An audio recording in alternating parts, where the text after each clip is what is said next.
This is in-depth analysis. Don't be carried away by the razzmatazz of the political parties and their spokespersons. Not be intimidated by the violence of the various political supporters. Stand with your candidate even if you are standing alone. And don't make unnecessary enemies for yourselves. Because there will always be life after 2023. Don't say I didn't tell you. Don't let Nigerian politics happen to you, because nobody is as inconsistent as the average Nigerian politicians. Remember, people died in Osun years ago supporting Aregbesola against Oyinlola. But when Oyinlola joined APC, the families of those that died were left to mourn their dead. So borrow yourself a brain. Don't die in their fight in 2023. My principal, Festus Keyamo, was a shining example to some of us. Strong critic of anti-democratic forces. But today, my bros is trying to defend everything he once fought against. I know qualms about it. As you know, Nigeria politics happened to him. My Egbon, Big Egbon, Oshomole, was a strong labor leader who fought against oppressive government forces.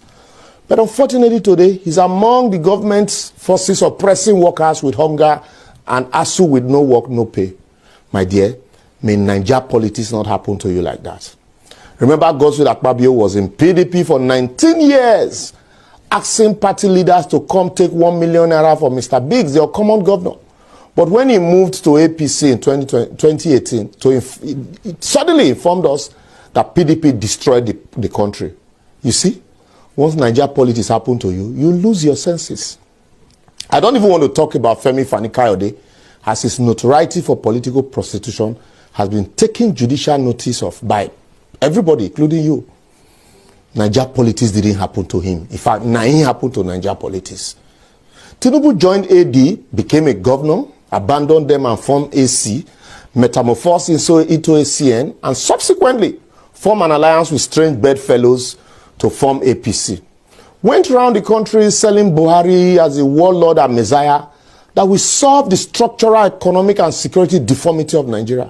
Today, you and I couldn't even go to the village for Christmas because of insecurity. And yeah, recently they can kidnap some people from train also.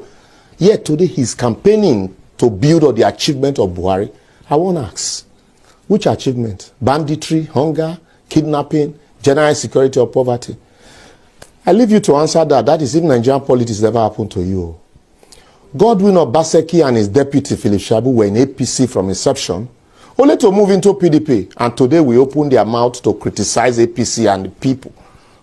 When Nigeria don't happen to, go they defend and clap for them. Continue. How about Daniel Buala, my learned colleague? Until a few months ago, was a strong supporter of Buhari and APC. And today, he's speaking for PDP and criticizing the APC he was once speaking for just a few days ago. How else can you describe Nigeria politics happening to someone? Dino Melaye was in PDP, moved to APC, campaigned vigorously for Buhari until he jumped from a moving vehicle into PDP, remember? And today, he's unapologetic one of the promoters of PDP candidate Atiku. And you say these are not the principalities, demons, and power. PDP, sorry, of Nigeria politics happening to someone. Anyway, nothing spoiled. This is Nigeria.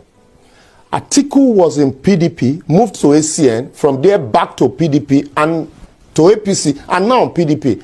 And all the while, rather than fight for restructuring of the country while he was there, he was busy selling and acquiring national assets that haven't worked since then. And today, he's promising you and I to restructure Nigeria and privatize NNPC, maybe to his friends. And you are clapping. You can call it Nigerian brand of politics, but I call it Nigerian politics has happened to you. How about Kenneth Okonkwo, Andy of living in bondage? He once promised us that Buhari was a messiah to lift us out of our bondage when Andy, he was in APC. But today he's in Labour Party making the same promises and owes nobody any apology about his previous promises. And you are praising him because they're Labour Party. I don't blame you. No? Peter Obi was a rock in Abga. He left to join PDP under Goodluck Jonathan and didn't teach Jonathan how to turn Nigeria from consumption to production economy. Now he's in Labour. And like Buhari, he's promising Nigeria Eldorado. And as Nigeria politics is happening to you, you dey clap for him and insult people when disagree with you. Anyway, last, all man go chop breakfast when I don't clear. As Buhari and APC promised much more than this in 2015. Obasanjo endorsed Yar'Adua in 2007. In 2011, he endorsed Goodluck Jonathan. 2015, he endorsed Buhari. Then in 2019, he endorsed Atiku. And today, 2023, he has endorsed Peter Obi, as his right anyway. Una the fight on herself over the matter. As if all his previous endorsements don't make Nigeria better. I swear, once Nigeria politics happen to you, even the devil will envy your misbehavior. Plenty consistent inconsistencies in our politics, and we close our eyes to them as we shout and call on God daily to come do for us that which has empowered us to do for ourselves. I will therefore advocate for as long as we keep allowing Nigeria brand of politics to happen to all of us, we'll continue to tolerate these types of inconsistent actors in our political systems while doing the same thing from different political platforms, setting and operating under the same set of rules, laws, orientation, and mindset, and expecting something different. Well, even if I reject it for you, have you rejected it for yourself? According to Chief Afe Babalola, no amount of endorsement, political jumpology, consistent inconsistencies, promises of Eldorado will take Nigeria out of the wood if the structural constitutional deformity of Nigeria is not fixed or changed. And I completely agree with him. Yet, as usual, all the political parties are afraid to discuss this for fear of incurring the wrath of our principalities. So, my advice to you, maintain your sanity. To maintain your sanity in 2023, forget all the noise, the political jingles, the promises by politicians, as they will always overpromise and underdeliver. Ask yourself the basic burning question. What are the indicators, indices, possibilities, and precedent on ground that points to the achievement of these plenty promises by the various political parties? This is against the backdrop of the reality of our 77 trillion debt burden that will be inherited by the next government. If you can answer that question for yourself and take your stand, Nigeria politics would happen to you in 2023. As sense will fall on you. Blessed are those who are not expectant, for they shall not be disappointed.